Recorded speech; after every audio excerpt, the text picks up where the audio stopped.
This is episode 18 of Radio ArtEZ, introducing the miniseries Moral Shame Talks by Lindy Boerman.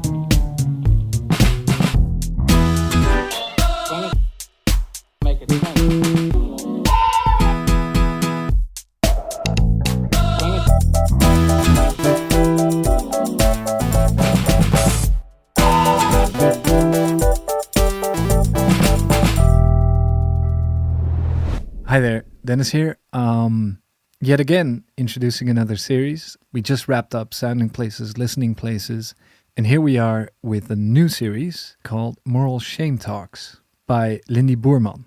And this is a student-created series. Lindy is a student at the Master Fashion Strategy, and she actually produced the series we are about to air in this feed. Yeah, so welcome Lindy to Radio ArtEZ. You're going to be our host for the next few episodes, so could you introduce yourself to our listeners? Yeah, of course. And thank you. I'm Lindy Boerman. I'm from the Netherlands and currently studying in the second year of the ArtEZ Master Fashion Strategy. My bachelor's background is in fashion production, but during that specific education, I noticed that I missed the social side of fashion. And actually, more specifically, fashion as a social and cultural phenomenon. While I was used to look at fashion in the context of the fashion industry only, fashion as a social and cultural phenomenon centers around questions like, what do persons communicate with wearing clothes? What does clothing say about culture? And what can clothing tell us about group identities in social groups?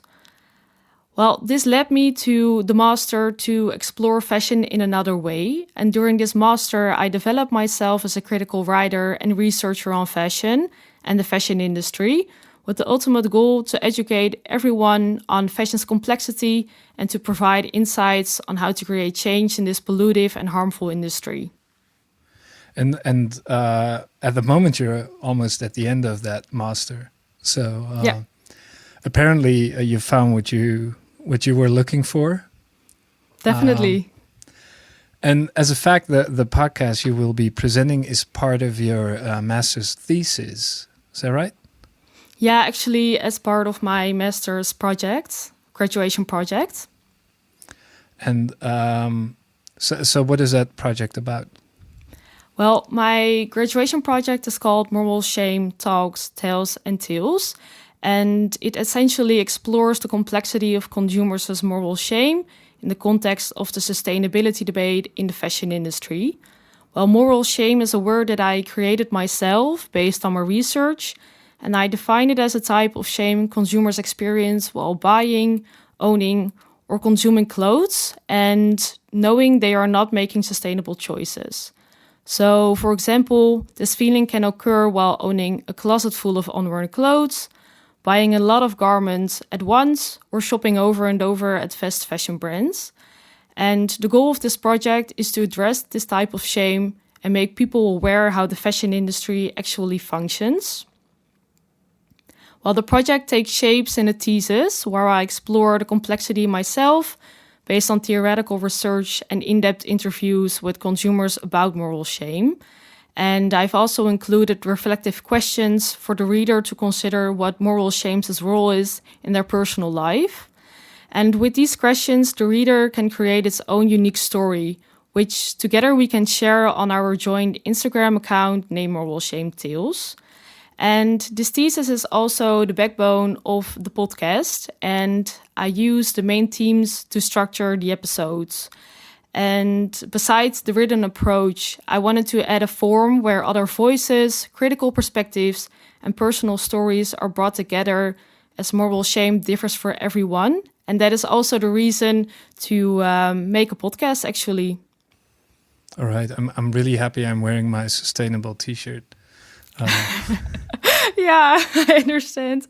A lot of people, also my sister, when I visited her, she was like, oh no, I was afraid you were going to ask me what kind of brand I'm wearing, because I don't want to tell you which brand it is, because otherwise I would feel so ashamed. So yeah, I hear it a lot, actually.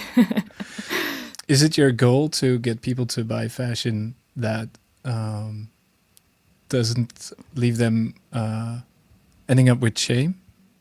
Well, it's quite a paradox because on the one hand, With my project, of course, I want to approach it, but from the perspective of the consumer, because I just don't agree on the fact that the fashion industry puts this shame and puts this guilt and puts this pressure on us, because that is essentially what is going on.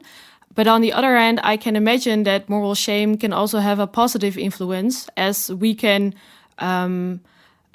use our personal sustainability values to create or to buy products that are more in line with our values. Yeah. And maybe we can change the industry from the bottom up that way. Yeah, of course. Yeah. And it's something that isn't discussed before because, well, shame is, of course, framed as a negative emotion and as paralyzing. But I rather see it as a change maker and, of course, use it as an incentive for change, indeed. What can listeners expect from the series? Well, the podcast fuses all kinds of different perspectives on moral shame because that is really important to me. And in these episodes, I show fragments of the in-depth interviews I referred to earlier on. And I talk about these fragments with various people from different professional backgrounds. So together we reflect on, make sense of, and gather new insights regarding moral shame. So what the listener actually can expect are a lot of different voices, literally and metaphorically. Is there anything we should know before we dive into it? Anything you'd like to add? Well, I've approached this podcast series as a research tool to, with the ultimate goal to give insights and new perspectives. But after the podcast series, the research will continue. And after my graduation, the research will continue. So if the listeners want to participate in the project, they can always contact me or post something on the joint Instagram account called Moral Shame Tales. All right. And we'll put a link to that in the show notes, I'm sure. Yeah, definitely. Thank you very much, and I look forward to listening to the series. Yeah, thank you for airing the series that I created with others. So there you have it, Moral Shame Talks by Lindy Boerman. The series is recorded and produced by Lindy, sound mixing by me, and the Studium Generale editor for the series is Katelijne de Munk. The first episode is available now, and the second and third will drop over the next week. So be sure to subscribe if you haven't already to be notified when new episodes drop. Enjoy the series.